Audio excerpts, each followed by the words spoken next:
Hey guys, it's Natasha TL again, and here is a quick video on how to change the melody. Now this is really cool if you want to tune a vocal or just completely change the melody. So let's say we want to change this. Double click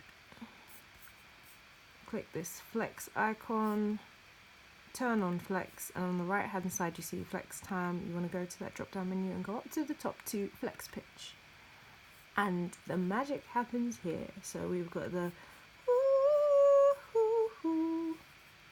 now what we want to do is we want to drag these up. So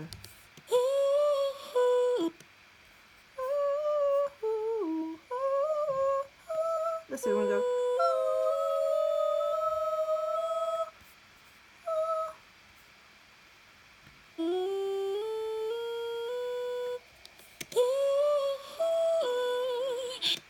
Hey, so now you've slightly changed it, and you can change that to whatever you want. I hope that helps.